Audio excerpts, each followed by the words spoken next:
పాలకూర పెసరపప్పు కర్రీ. దీనికి కావాల్సినవి ఒక 5 కట్టలు పాలకూర బాగా క్లీన్ చేసి పెట్టుకున్నది, ఇలా సన్నగా కట్ చేసి పెట్టుకోవాలి. పెసరపప్పు ఒక కప్పుడు తీసుకున్నాను, చిన్న కప్పుతో కప్పుడు. బాగా నానబెట్టుకోవాలి, ముందర వాష్ చేసి నానబెట్టుకోవాలి. నానబెట్టి వాటర్ అంతా స్ట్రెయిన్ చేసిన పెసరపప్పు. 2 స్పూన్లు ఎండు కొబ్బరి తురుము, ఇది ఇలా సన్నగా కట్ చేసి ఉంచుకున్నా, ఇది మిక్సీ చేసుకోవాలి. ముందరగా ప్రిపేర్ చేసి పెట్టుకున్న 2 స్పూన్లు నువ్వుల కారం. ముందర ఒక మూకుడు పెట్టుకుని 1 స్పూన్ ఆయిల్ వేసుకోవాలి. దీనికి ఎక్కువ నూనె అక్కర్లేదు. పోపు దినుసులు, మినప్పప్పు, శనగపప్పు, జీలకర్ర, ఆవాలు, ఒక మిరపకాయ ఇలా ముక్కలు చేసి వేసుకోవాలి.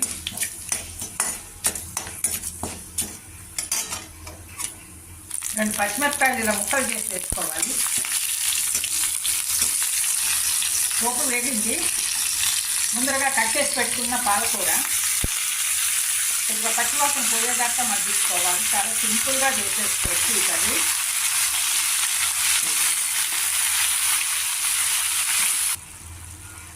పాలకూర పచ్చివాసన పోయేదాకా మగ్గించాను, ఇలా మగ్గింది.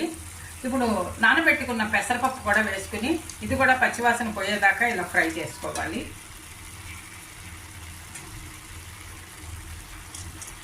చాలా తక్కువ ఇంగ్రీడియంట్స్, ఎంతో సింపుల్గా ఈజీగా చేసుకునే ఈ కర్రీ అండి. మనకి ఉల్లి వెల్లుల్లి కూడా ఏమీ లేదు.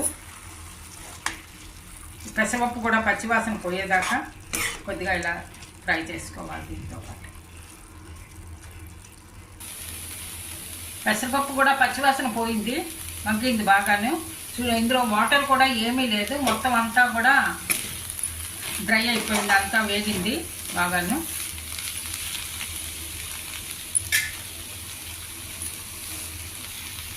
చిన్నగా తరిగి పెట్టుకున్న చిన్న అల్లం ముక్కలు ఇలాగా,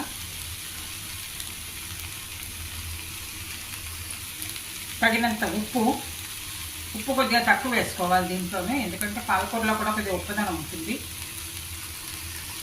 కొద్దిగా పసుపు, 2 స్పూన్లు ఎండు కొబ్బరి తురుము పెట్టుకున్నది,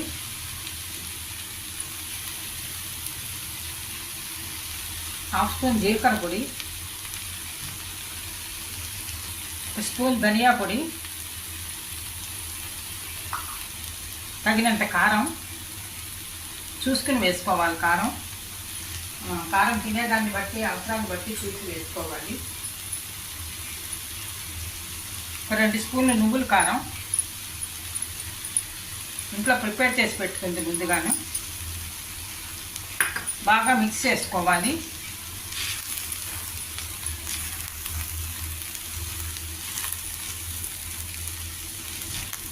చాలా ఆరోగ్యానికి కూడా చాలా మంచిది ఇది, ఇలా పాలకూర పెసరపప్పు కూరను.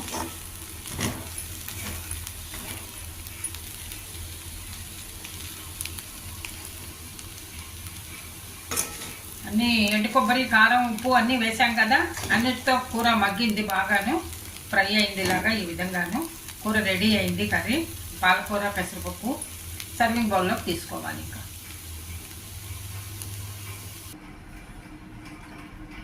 వెరైటీగా పాలకూర పెసరపప్పు కాంబినేషన్తో కూర రెడీ అయింది. పొడి కూర ఇది. ఈ పొడి కూర మనం వేడివేడి రైస్లోకి సర్వ్ చేసుకోవచ్చు, లంచ్ బాక్స్లో కూడా పెట్టుకోవచ్చు. చాలా టేస్టీగా ఉంటుంది. మంచి ఎండు కొబ్బరి అది వేసాము, గుమగుమలాడుతూ చాలా రుచిగా ఉంటుంది. మీరు కూడా ట్రై చేసి చూడండి, ఎంతో ఈజీగా కూడా చేసేసుకోవచ్చు. ఈ వీడియో కనుక నచ్చితే లైక్ చేయండి, షేర్ చేయండి, సబ్స్క్రైబ్ చేయండి. Thank you for watching.